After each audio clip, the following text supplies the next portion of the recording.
Giawhag ta sa simbahan nga magpuyo og extreme poverty. Saman, muuyon mo o mosupak. Extreme poverty. Mo na gipahinomdom karong Domingo ha sa atong simbahan. Saman mo, uyon mo o supak. Ayun. Usara may nitubag. Extreme ba kanang hilabihan nga kakabos. Extreme god. Nya, uyon mo ani o supak. Og mosupak mo, hinay-hinay na mong panguli. Wa man na kinahanglan na simbahan. Kaya ang simbahan gud mo'y nagawhag. Nya ato pag yung supakon, nya mo simba ta. Unsa man na?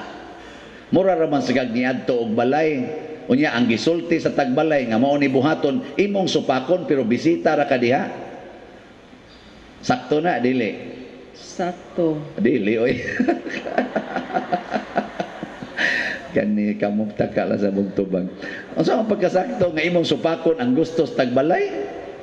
Mao na karon ay ingon ron atong gobyerno ala pag social distancing mo, pagkuan mo, pagtap-tap mo. Nga unsa man supakon o uyon? Ayun. O uyon. Unya ningon ang simbahan extreme poverty. Unsa man supakon uyunan. Uyunan. Unsa man ning extreme poverty? Gauna-huna naman sa mo. Ay, akong balay, akong sakyanan, akong kwarta, ako sad, akong kolekta. Naman. Muna na itong ginahuna, ano? Wakoy kaon, extreme poverty, God. Sa atong ikaduhang pagbasa, nagpakita si San Pablo, unsa man ning kinabuhi sa extreme poverty. Matod pa niya, kamaokong mupuyo sa tanang kahimtang sa kinabuhi. So, ang extreme poverty, kanabang wa na bita kay giapas, wala na kay limit sa imong kinabuhi, mataas man or maubos nga limit, wa na kay limit. Ana karon gilimitan man ta, bisan gani kanang suga diha, wa man pasigaa dito sa katapusan, ambot ngano saga may kalagot siguro ninyo mga choir no, di na mo kita sa inyong kopya. Karing gaadya sa suga diri ba? May kalagot siguro kay wa pasigaag lahos di inyo. Ni katawa lang sad. Ano ba? Siga.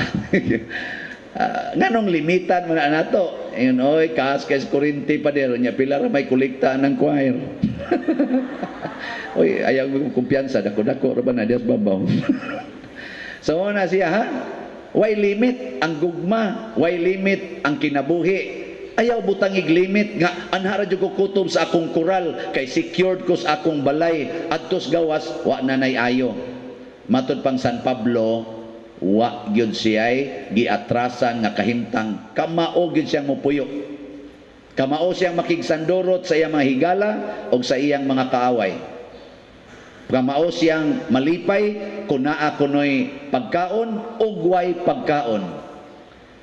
O kamao sad siyang maglipay o makontento gawas nun man or binilanggo siya. Napriso biya to siya. Basta kamao siya tanan. Mao nay extreme poverty. Kanabang wa na kay limit. Karon, wa na mo'y limit o daghan pag limit. Kumusta man ang inyong kalinaw? Na ay limit or why limit? Why limit? Oy, tubag. Why limit? Oy, kamong mga ginikanan, kusog kay mo limit sa inyong kalinaw. Magsigi nagig saba-saba ang inyong anak, singgit mo. Saba ba din? Nga naman dili na ka malinaw o magsaba-saba imong anak? Oy, ginikanan. Di na mo malinaw kung ang imong anak magsagit-sagit? Kaluoy sad ninyo. Unsa na kang inyong silingan mo'y magsagit-sagit, musabot na gyud kang way kalinaw. Di man gani ka kadawat nga ang imong anak ray gasagit-sagit, unsa na katong imong silingan nga imong giutangan nga wa nimo mabayre, gisagit-sagitan kas imong tugkaran, purti nimong ratula. Ay praktisi na lang nagdawat ang sagit-sagit sa imong anak. Dili jud ka kasaan na kanang ilang dagan-dagan, kanang ambak-ambak diha nga saba kayo, praktisig dawat kay nay daghan diha nga ambak-ambak sa diskuhan. Saba kayo. Maglisod ya tag dawat. Kanang imong anak nga mangawat sa imong kwarta kay palit og load or usahay isuyop. Dawata na aron makamao sa kang mudawat sa imong silingan nga mulungkab sa imong balay ug mukuha sa imong kabtangan. Kundi ka kamong mudawat sa imong anak, mga saba ka, adi sa kadawat sa imong silingan. Kamong mga asawa, kanang inyong siging yaw-yawan na inyong bana kay palahubog or nangabit, dawata na. Praktisig dawat. Kay unsa man yay imong ikadawat at tong imong silingan nga mutamparos gid nimo tungod lang kay nagilog musutlanan. Sige mamugtutok nako. Inyo sa kurong ingnon kasi akong praktisan. Ay way lain ang sakristan. Praktisan na kog dawat nga kana bang ang imong isulti karon ikaugma wa nga isulti nimo igor ang mingon sorry pa der ana limot der dong di ba kadaghan naman ko ni sulti ani do limot pa der nya ila sa kong bantayan masipyat gani ko katawan sa kun lagmayo buguyan ni mga sakristan kay gyud pamation kana bang magbantay ba mubaos dayon otro sa deka kalimot sa diya yana ana na sila baos-baos ba? Magdinawatay na lang sa dana. Amo na siya'y kinabuhi nga poverty or extreme poverty. Pero para nako, ang kinabuhi sa gitawag og extreme poverty, kung atong sundon og puy-an ang atong tubag sa Salmo Responsorio. Unsa may atong tubag? Magbalantay kanako ang Ginoo. Wala na'y magmakulang pa kanako. Kana mo'y klarong extreme poverty. Mauna ang poverty ni Mama Mary. Mauna ang poverty ni Jesus. Mauna ang poverty nila ni St. Francis of Assisi sa mga apostoles ug sa tanang mga santos. Mauna ilang poverty. Magbalantay kanako ang Ginoo. Karon, kinsa may gusto ninyong magbantay sa inyong kinabuhi? Ang Ginoo o ang inyong kaugalingon? Ang Ginoo. Hala, tangtangan na ng inyong mga koral. Unsaon man ang koral para bantay ninyo? Naamay Ginoo. Ayaw na butangig trangka ang inyong mga pultahan. Iglakaw ninyo, leave it open. Nganong imo pa man ang butangag door lock, mao nay mo bantay sa imong balay, naaman kay Ginoo. Saan? Sakto? Ayaw na pagsigig butangan ng mga CCTV. Nga naman, kanay magbantay ang imong mga monitoring sa sa imong balay o sa imong establishment. Naamay Ginoo. Ngayon na mo pagsigig bantay, hain maglingkod-lingkod or kinsay gitanaw-tanaw or gihikap-hikap sa inyong bana. Nganong inyong nang bantayan? Kamo'y magbalantay sa inyong bana? Ang Ginoo mo'y magbalantay sa inyong bana, dili kamo. Kamu sa mga bana, ay na lang sa mong kahibong kung ang inyong asawa magsigig kuyog sa pari. Nga naman dahi, kamo'y magbantay. Pabantayan na lang ang representatives Ginoo, no? Ang pari. In short, di na unta ta maghago og maayo ba nga kitay mo secured sa atong kaugalingon because we can never secure our lives.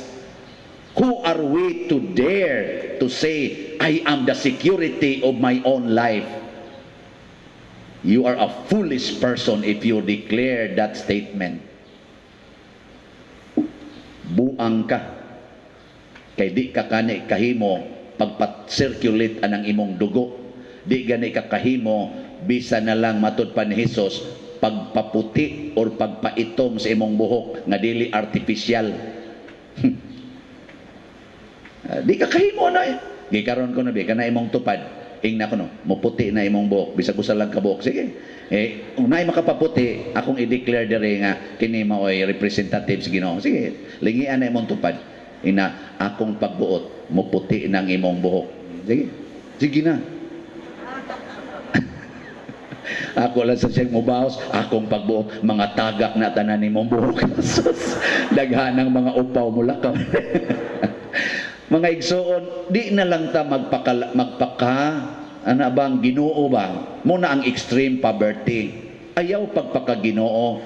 Naatay Ginoo nga nahigugma nato nga matud pa sa unang pagbasa kining Ginoo mao ni siya ang maghatag nato sa tanang butang nga maayo. Magbaha gud giyon sa to pagsultis unang pagbasa. Niining bukira himuon sa Ginoo nga labing gamhanan alang sa tanang katawhan ang usa ka kumbira sa lamiang pagkaon og labing maayong bino ug langkato niya ang panganod sa kagul-anan nga nagpandong sa kanasuran. Wagtangon sa Ginoong Dios ang kamatayon ug pahiran ang mga luha ug papaso niya ang kaulaw sa iyang katawhan. Mao kini ang gisulti sa Ginoo. Tuo mo ana dili. Kinsay makapapas sa luha? Ginoo. Ginoo. Mao na ayaw pagsigig ingon sa imong bana, hunungan na ng imong bisyo kay gahilak nako aron di na ko muhilak. Ayaw papadayunan na siya siyang bisyo nya ing nang Ginoo, Lord, papasa lang niya ning akong luha tungod aning animal nga bisyoso. Niasa man na padong ng bisyoso, nga mo na magkuas Ginoo, ang nagbantay ana mao ang demonyo. Ug unsa may iyang bation, mapapas ba ang iyang mga kagulanan? Dili, musamot. Ang iyang pagkaratulon, mapapas? Dili gyapon, musamot gyapon. Nga naman, tungod sa iyang bisyo. Muna, imbis masuko ka ng bisyoso, maluoy na lang tas bisyoso. Kaya nga naman, ang nagbantay nila, dili ang Ginoo, kung dili ang demonyo. Kaluoy, ana. So kita kadiyang mga manuyupay, pagkaluoy. Kita kag kawatan, pagkaluoy. Kanang mga libakira, pagkaluoy. Kanang hingilog kay giyuta, pagkaluoy. Kanang daw kay dan, nga di gid nila taga-agagianan, pagkaluoy nila. Nga ikaw nagsigig ana, takilid na kaysa luoy sa daan nila, himog kural, sikit magkaayo. Di ba? Nya ana inyong bation. Wa magid mo klaro. Ang mahal nga Birhen Maria ang magbalantay ra gid niya ang Ginoo. Hasta ganing iyang anak nga Ginoo gibitay sa cross, wa siya mo pakgang. Ngano man pagbuot ni Ginoo. Hilak lang siya. Sige siya hilak. Siya sige lang. Hilak lang ko. Pahiran ra man sa ni Ginoo.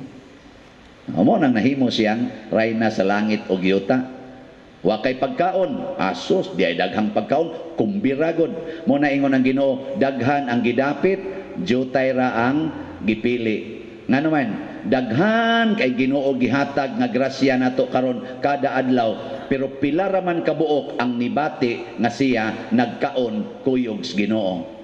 Kasagaran nato, sigig yung kabalakaan ng pagkaon, sigig yung kabalakaan ng kwarta, sigig yung kabalakaan ng mga bayronon, nya siging kabalakas bayronon, nya sigis ang pangutang, siging pangutang, nga wa man gid unta gisugos Ginoong pangutang kamo, ing iya pangayo man, ug wa kay TV, pangayog TV, nya guay muhatag, ayaw na lagtan-aw ng TV, di ba? Ug wa kay cellphone, pangayog cellphone, ug way muhatag, ayaw na lang gamit og cellphone god.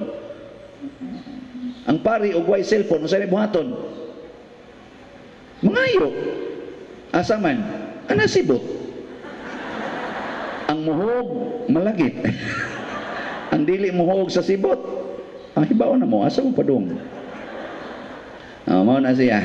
Bitaw ganing ato komedya ra ni pero tininuod ba yan So di ba tinuod ba nga magsunod tas Ginoo kamuno adtorsan mo sa sibot padong may ra bagyog muhog. Dai pupangot kots nya lingi-lingi dayon igagi sa tayong tigaan.